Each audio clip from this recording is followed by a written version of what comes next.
बिस्मिल्लाहिर्रहमानिर्रहीम, अस्सलाम वालेकुम दोस्तों। ग्रीन टीम पर आपके साथ शाहजेब अली, नेशनल स्टेडियम कराची से। और आज मेरे साथ दो ऐसी शख्सियात मौजूद हैं जिनमें से एक तो ग्रीन टीम का रेगुलर फीचर है, आप उन्हें ग्रीन टीम पर अक्सर देखते रहते हैं। सुहेल खान मेरे साथ मौजूद हैं और जो दूसरे मेहमान हमारे साथ मौजूद हैं उनका तारुफ भी सुहेल भाई करवाएंगे।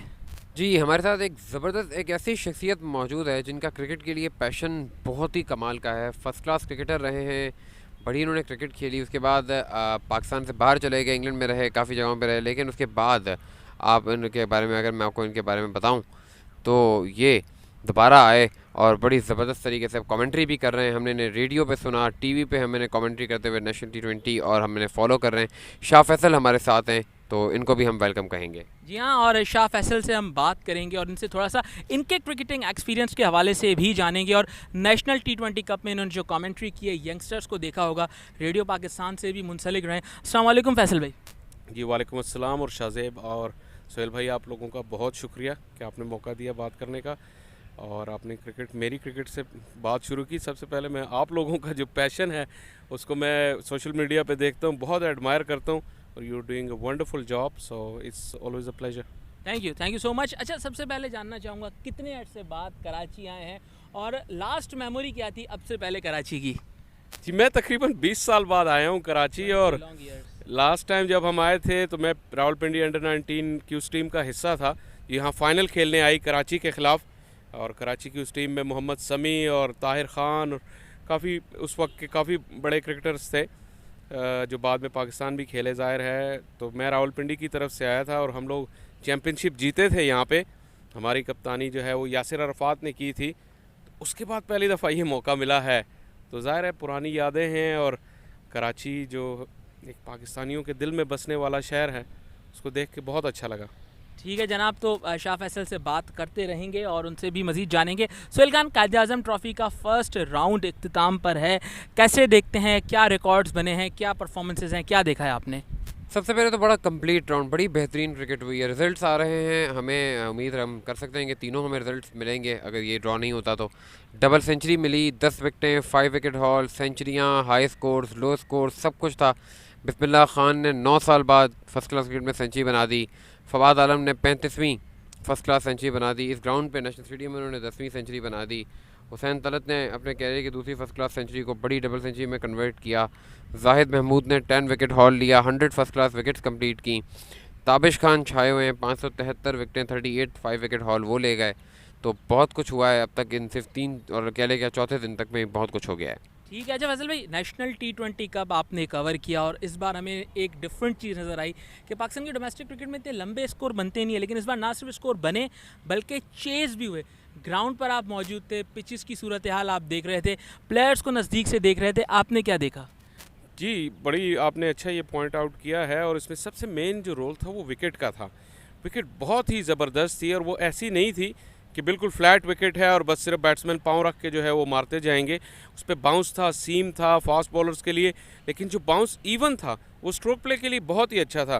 तो जब T20 में जब बैट्समैन पॉजिटिव इंटेंट के साथ जाते हैं तो स्लिपें तो 1-2 ओवर्स के बाद हट जाती हैं। तो वो जो बाउंस था वो बैट्समैनों के लिए ज़्यादा कारगर साबित हुआ और विकेट के चारों जानिब स्ट्रोक्स, अच्छे क्रिकेटिंग स्ट्रोक्स खेले गए, पावर हिटिंग हुई, लेंथ बॉलिंग पे जो है वो बड़े बड़ी हिट्स लगी। तो इस वजह से स्कोर्स बड़े हुए। और फिर जो एक मीडिया की जो हाइप थी, जो मीडिया की प्रेजेंस थी, उसकी वजह से प्लेयर्स ने एक्स्ट्रा जो दिया अपना 10-15%। जो आपने चेज़ की बात की, ये भी बड़ा एक अनयूजुअल पाकिस्तान की क्रिकेट में फैक्टर है कि हम अच्छे चेज़र्स ओवरऑल नहीं रहे, जो हमारी नेशनल टीम है कम से कम। लेकिन उस टूर्नामेंट में ऐसा हुआ कि 200 पे 200 हुए, जो इस चीज़ को साबित कर रहा है कि जो यंगस्टर है, जो करंट लॉट जो आ रही है, जो स्पेशली वाइट बॉल के क्रिकेटर्स हैं, वो उनको कोई चीज़ फेज़ नहीं करती। रन रेट 8, 10, 12 का हो जाए उन्हें कोई फ़र्क नहीं पड़ता। इवन आखिरी के 5 ओवरों में 13-13, 14-14 रन भी है जो है वो एवरेज चेज़ हुए। कराची ने खुद चेज़ किए, फिर बाकी साउथ पंजाब ने चेज़ किए कराची के अगेंस्ट ही। तो इस वजह से क्रिकेट बहुत ही अच्छी देखने को मिली। और जो 6 टीमें हुई हैं उसका ये भी फ़ायदा है कि टीमों की जो स्ट्रेंथ और डेप्थ है वो बहुत ज़्यादा है। ये नहीं कि आपके ऊपर से 4 आउट हो गए तो मैच ख़त्म हो गया। नीचे तक आने वाले प्लेयर भी उतने ही कैपेबल थे और काफ़ी मैचों का इस तरह भी पांसा पलटा उन्होंने।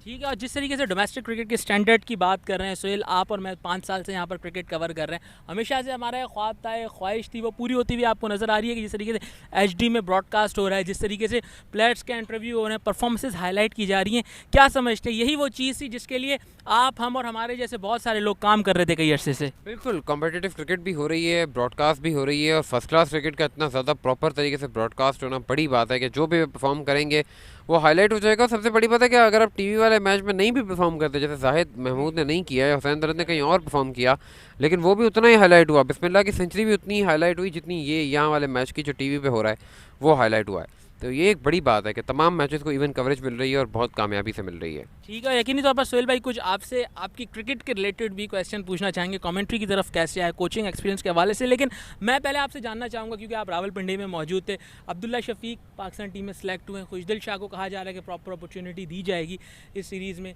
फिर उस्मान कादिर सेलेक्ट हुए हैं, हारिस रऊफ़ ने बड़ी ज़बरदस्त बॉलिंग की, मूसा ने बड़ी ज़बरदस्त बॉलिंग की जिस बुनियाद पर उन्हें टीम में शामिल किया गया, यंगस्टर रोहिल नज़ीर टीम में आए हैं, मोहम्मद रिजवान की कप्तानी बड़ी आउटस्टैंडिंग रही थी। कैसे देखते हैं ये जो यंगस्टर्स टीम में इंडक्ट हुए हैं? जी, आपने जिस तरह पिछले बहुत बड़ा अच्छा पॉइंट आउट किया कि जब ब्रॉडकास्ट की ये क्वालिटी होगी तो जो यंगस्टर हैं वो हाईलाइट होंगे, ज़रूर होंगे। अब्दुल्ला शफीक को आपने मेंशन किया, जिस तरह उन्होंने मुल्तान में अपने डेब्यू पे सेंचुरी बनाई और उसके बाद भी कंसिस्टेंट रहे वो थ्रू आउट द टूर्नामेंट। ये नहीं कि उन्होंने एक मैच में परफॉर्म किया और या कोई जो है वो ब्लाइंड स्लॉगिंग करके उन्होंने एक स्कोर किया तो बाद में वो नज़र ही नहीं आए पूरे टूर्नामेंट, ऐसा नहीं था। उन्होंने अपनी एबिलिटी दिखाई। समटाइम्स जो डोमेस्टिक में जिस तरह आप लोग पहले से कवर करते आए हैं कि जब रन्स होते हैं, स्टैट्स होते हैं, तो ज़्यादा वही हाईलाइट होते हैं।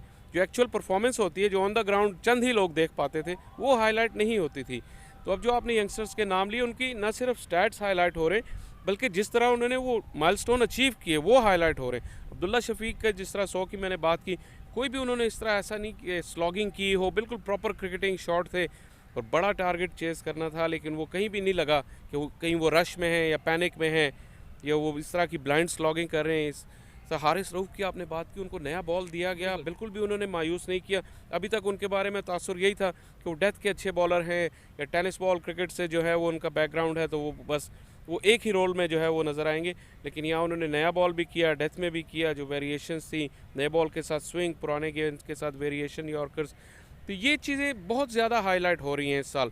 और जो टैलेंट का पूल है, एकदम से आपको लग रहा है कि आपका टैलेंट का पूल बहुत ज़्यादा बढ़ गया है, जिससे कंपटीशन बढ़ेगा, क्वालिटी बढ़ेगी और इंशाल्लाह रिजल्ट्स जो है पॉजिटिव आएंगे। जी हाँ, तो अब चलते हैं सुहेल खान की तरफ, जो कि शाह फैसल से उनके मुतालिक, उनकी क्रिकेट, उनकी कमेंट्री और कोचिंग के मुतालिक कुछ सवालात करना चाहेंगे ज़रूर। अच्छा जी, फैज़ल भाई, सबसे पहले तो ये बताएं कि आपने स्टार्ट किया, फर्स्ट क्लास क्रिकेट खेली, थोड़ी खेली, लेकिन जिस वक्त आपने फर्स्ट क्लास क्रिकेट के 2 मैच खेले वो एक बड़ी, अभी भी उन दौर की वैल्यू बड़ी है। तो क्रिकेट का जो एक्सपीरियंस रहा अंडर 19 का, आपने बताया जीते भी, थोड़ा सा बताएंगे कि वजह क्या रही, ज़्यादा क्रिकेट नहीं खेल सके और आप शिफ्ट हो गए? जी, शुरू तो क्रिकेट ऐसे ही की थी जिस तरह हर प्लेयर का एम होता है कि वो पाकिस्तान के लिए खेले। हम भी सोचते थे, तो पहली मंजिल अंडर 19 ही थी। तो पिंडी अंडर 19 के लिए जब पहली दफ़ा सेलेक्ट हुए तो बड़ी खुशी हुई और पहले ही सीज़न में मुझे शुरू के मैचों में मौका नहीं मिला, लेकिन आखिरी 3 मैचों में मुझे मौका मिला और मैंने लगभग 300 रन कर दिए 3 मैचों में, जबकि उस सीज़न में जो 7 मैचों का सीज़न था, टॉप जो है वो 500 रन पे हुआ था। तो मुझे मौका मिला पाकिस्तान के ट्रायल्स के लिए, जो टीम वर्ल्ड कप के लिए जा रही थी साउथ अफ्रीका, तो उससे बड़ी मोटिवेशन मिली कि पहले ही साल इतनी परफॉर्मेंस हो गई। फिर नेक्स्ट ईयर हम लोग जो है वो चैम्पियनशिप जीते, वहाँ पे भी अच्छी परफॉर्मेंस हुई, तो जिसको कहना चाहिए कि dream was alive. Under 19 team के आसपास ही था मैं भी। फिर उसके बाद फर्स्ट क्लास का जब मौका मिला, 99-2000 का वो सीज़न था, तो उसमें पहले 2 मैचों में ज़ाहिर है उस तरह परफॉर्म नहीं हो सका, लेकिन उससे पहले जो लिस्ट ए का एक इवेंट हुआ था वो मैं पूरा टूर्नामेंट खेला था और मैंने तकरीबन 37 की मेरी उसमें एवरेज थी। मैं पिंडी के लिए मैं टॉप स्कोरर था, तो उस वक्त तक चांस था। लेकिन फिर कुछ ऐसा हुआ कि मुझे तकरीबन 2 साल जो है वो बाहर बैठना पड़ा, पिंडी की तरफ से अपॉर्चुनिटीज़ लिमिटेड थी, तो कोई मौका नहीं मिल सका। मैं आपसे जानना चाहूँगा कि फिर यूके में काफ़ी आपका कोचिंग का एक्सपीरियंस, क्रिकेट का एक्सपीरियंस, वो फिर कैसे हुआ, पाकिस्तान से बाहर कैसे मूव हुए, और कमेंट्री के एक्सपीरियंस के बारे में यकीनी तौर पर सोहेल भाई आपसे जानना चाहेंगे। जी, जो यूके मूव हुआ वो इसीलिए कि नेक्स्ट स्टेप जब यहाँ कुछ नज़र नहीं आ रहा था, लेकिन क्रिकेट से कनेक्शन कभी टूटा नहीं, तो इसी तरह वहाँ पे फिर मैंने कोचिंग कोर्स कर लिए और उसके थ्रू मैं क्रिकेट के ग्राउंड में वापस आया। फिर वहाँ मैं प्रीमियर लीग खेलता रहा, ईस्ट एसेक्स में, एसेक्स की काउंटी में मैं तकरीबन 8-9 साल में लीग खेलता रहा अपने शौक़ के लिए, और वहाँ का स्टैंडर्ड भी बहुत अच्छा था। तो क्रिकेट से जुड़े रहे, फिर वहाँ मैं कोचिंग करता रहा। उनकी जो डिस्ट्रिक्ट की अंडर 11 से लेके अंडर 16 टीम्स की जो है वो मैंने कोचिंग की, और सिलेक्शन भी मैं ही करता था। तो वो एक अच्छा एक्सपीरियंस रहा। और यूके की क्रिकेट देखकर जो क्रिकेटिंग नॉलेज थी उसमें बहुत ज़्यादा इजाफा हुआ। तो वहाँ पे कोचेस का भी इंटरेक्शन होता है, इवन छोटे बच्चों के साथ भी। तो वहाँ से फिर जब मैं वापस आया तो मुझे ये लगा, शौक़ तो मुझे पहले भी था, मुझे लगा कि कमेंट्री में कर सकता हूँ। तो मुझे पीटीवी स्पोर्ट्स पे पहली दफ़ा कमेंट्री का मौका मिला 2014 की नेशनल T20 चैम्पियनशिप में, और उसके बाद अपॉर्चुनिटीज़ कम रहीं, लेकिन रेडियो पे ज़्यादा काम करने को मिला। और अभी दोबारा माशाल्लाह जो है वो कायद-ए-आज़म ट्रॉफ़ी के लिए टीवी पे वापसी हुई है। चलिए माशाल्लाह से बहुत अच्छी कमेंट्री आप कर रहे हैं। और एंड में सोहेल भाई से भी ज़रूर कमेंट्स लेना चाहूँगा। सोहेल भाई, आप भी रेडियो पाकिस्तान के कमेंट्री पैनल का हिस्सा रहे, आप फैसल भाई को सुन रहे हैं, अब टीवी पर भी सुन रहे हैं। ख़ासतौर पर इंग्लिश कमेंटेटर पाकिस्तान मिस करता है, इंग्लिश में बड़ी ज़बरदस्त कमेंट्री कर रहे हैं, आपने कैसा इनको पाया? बहुत उम्दा। और इंग्लिश और उर्दू बड़े कुछ कम रेयर होते हैं जो ऑलराउंडर्स होते हैं, और चाहे आप रेडियो पे इनको उर्दू में सुने, जब ये तारिक सईद के साथ हो, या आप इंग्लिश में सुने, बड़ी ज़बरदस्त बात है। और नो डाउट आप रेडियो पाकिस्तान के अगर कमेंट्री पैनल में का हिस्सा होते हैं तो आपको पता है कि रेडियो पाकिस्तान एक ऐसा अदारा है कि उसका नाम आपके साथ भले एक दिन के लिए भी जुड़े तो आप कह सकते हैं कि हाँ हमने कुछ अचीव किया है ज़िंदगी में। और आप रेडियो पाकिस्तान हो या पीटीवी, दो बड़े इदारों के साथ होना तो एक बड़ी अच्छी बात है, और बड़ा अच्छा है। ऑलराउंडर की ये भी ख़ास बात है कि रेडियो पे भी कर रहे होते हैं और टीवी पे भी कर रहे होते हैं, तो ये बड़ी कमाल की बात है। तो मैं पूछना चाहूँगा आखिरी पर मैसेज भी कि कितना डिफरेंस कैसा लगता है रेडियो और टीवी की कमेंट्री में? फ़र्क तो बहुत है, किस तरह मैनेज करते हैं, एडजस्ट करते हैं? जी बिल्कुल, पहले सबसे पहले आपने बड़ा राइटली पॉइंट आउट किया, जो बड़ी ऑर्गेनाइजेशन है, इंस्टीट्यूशन है, रेडियो पाकिस्तान का आपने नाम लिया। यकीनन उनकी क्रिकेट के लिए बहुत बड़ी खिदमात हैं, और हमें भी वहीं से मौका मिला। इस चीज़ पे हमें बजा तौर पे बिल्कुल फ़ख्र है। रेडियो की कमेंट्री का ये है कि उसमें आपको सब कुछ बताना पड़ता है शुरू से आखिर तक। और कहा जाता है कि एक मिसाल दी जाती है कि रेडियो की कमेंट्री को आप ऐसे करें कि एक दोस्त आपके सामने आप बैठे हुए हैं और उन्होंने अपनी आंखें बंद कर ली हैं, और आपने उनको बताना है कि क्या हो रहा है, और इस तरीके से कि उन्हें बंद आंखों के साथ ही सब कुछ समझ आ जाए। तो जबकि क्रिकेट में जो टीवी की जो कमेंट्री है उसमें तो कैमरा आपको सब कुछ दिखा रहा होता है, और आप अपनी इनपुट से अगर उसमें कुछ ऐड कर सकते हैं तो आपका बोलना जो है वो अच्छा लगता है सुनने और देखने वालों को। लेकिन अगर आप वही तस्वीर जो दिखा रही वही साथ साथ बोलते रहेंगे तो फिर वो बात बनेगी नहीं। तो ये एक फ़र्क है, और ब्रॉडकास्टिंग और कमेंट्री बड़ा बारीक आर्ट है। अभी तो हम कोशिश कर रहे हैं इसके कुछ थोड़ा बहुत सीख पाएँ इसको। ठीक है जनाब, तो हमारे साथ मौजूद थे क्रिकेट कमेंटेटर शाह फैसल और क्रिकेट स्टैटिशियन सोहेल खान। तो शाहजेब अली यहाँ पर आपसे ग्रीन टीम से चाहेगा इजाज़त। तो इंशाल्लाह आगे भी नेशनल स्टेडियम से आपके साथ आते रहेंगे। अब तो PSL के मैचेस भी यहाँ पर आ गए हैं, तो आपसे इसी तरीके से बात होती रहेगी।